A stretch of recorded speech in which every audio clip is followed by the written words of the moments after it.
Hello witches, wizards, and those who are yet to receive their Hogwarts school letters, and welcome back to a very special video. This week we completed the Chamber of Secrets, 54 incredible tasty recipes from the Chamber of Secrets. It has been such a fun journey and I cannot thank you all enough for all of your support. If you are new to the kitchen and you haven't subscribed yet, then make sure you hit that subscribe button and click on the notification bell, then you'll get an alert every Magic Monday when there's a brand new recipe. And yes, we are going to be doing the Prisoner of Azkaban next, so there are plenty more recipes on the way. If you missed any so far, today I'm going to walk you through every recipe from Harry Potter and the Chamber of Secrets, and I'll also leave the link to the playlist down below so you can catch up. Here's what we got up to.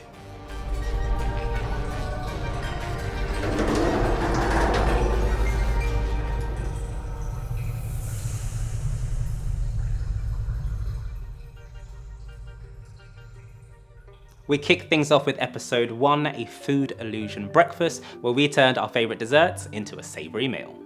Episode 2 was for Harry's birthday cake 2.0, so we served it up in the style of his Hogwarts letters, which were missing. Episode 3 was toast, but we didn't just pop it into the toaster, instead we made lightning bolt toast. Episode 4 was for dinner drinks, so we served up some Hogwarts House inspired cocktails. Episode 5 was for coffee, so we home roasted our own coffee beans and made our own Hogwarts House blend. Episode 6 was for ice cream, so we served up some butterbeer ice cream sandwiches. Episode 7 was for the iconic Aunt Petunia's pudding, which we made from meringue and cream. Episode 8 was for roast pork, so I served up a twist on the classic Wellington.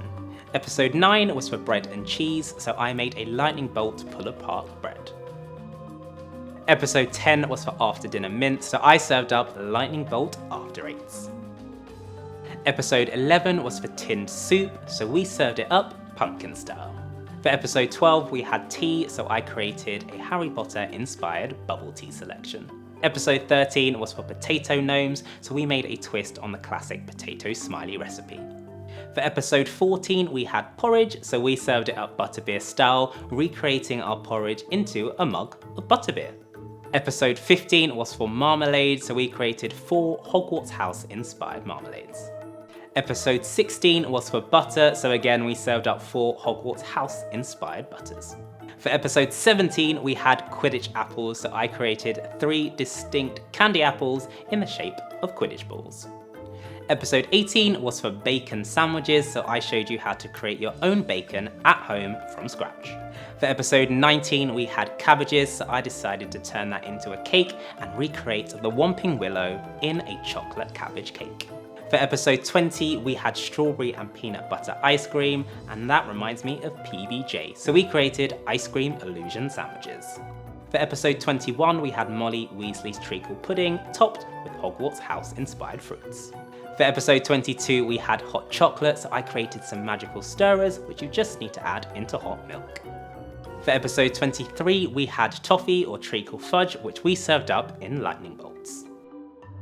For episode 24 we had the Wizarding World famous pumpkin juice, which I showed you how to make from scratch. Episode 25 was for custard tarts, so we made the famous Portuguese custard tart pastéis de nata. For episode 26 we had a food challenge creating the ultimate 100 layer chicken and ham sandwich. Episode 27 was for kippers or herring, which we turned into lightning bolt fish cakes. Episode 28 we made the ultimate butterbeer milkshakes using ice cream, butterscotch sauce, cream and a lot of sweets. In episode 29 we created fire whiskey at home, maturing it with chili and cinnamon before creating our spicy pumpkin cocktail. Episode 30 was for jelly slugs, and we covered them in an edible green slime. Episode 31 was a British classic shepherd's pie, which we served up with 2 types of potatoes so we could get a lightning bolt on top. Episode 32 was for Pepper Up Potion, a healthy way to get you back on your feet, infused with garlic, ginger and lemon. Episode 33 was for fried fish, so we created the British classic fish and chips. Episode 34 was for haggis, so we made a twist on the traditional Scottish recipe, serving these up as lightning bolt sausages. Episode 35 was for cheese, which we made out of a cheesecake disguised as a mouldy wheel of cheese. Episode 36 was for Nearly Headless Nick's tombstone cake, which we created for his death day party. The Death Day party continued in episode 37, where we made a rotten salmon cake.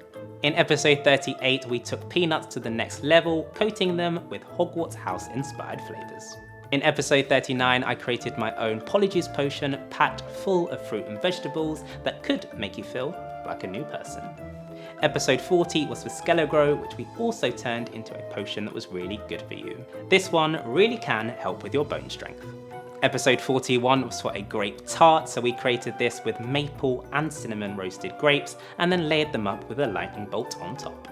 Episode 42 was for French onion soup, a classic around the world, which we topped off with a lightning bolt crouton and cheese. Episode 43 was for melons, so we created a magical, mouth-watering melon and mint sorbet.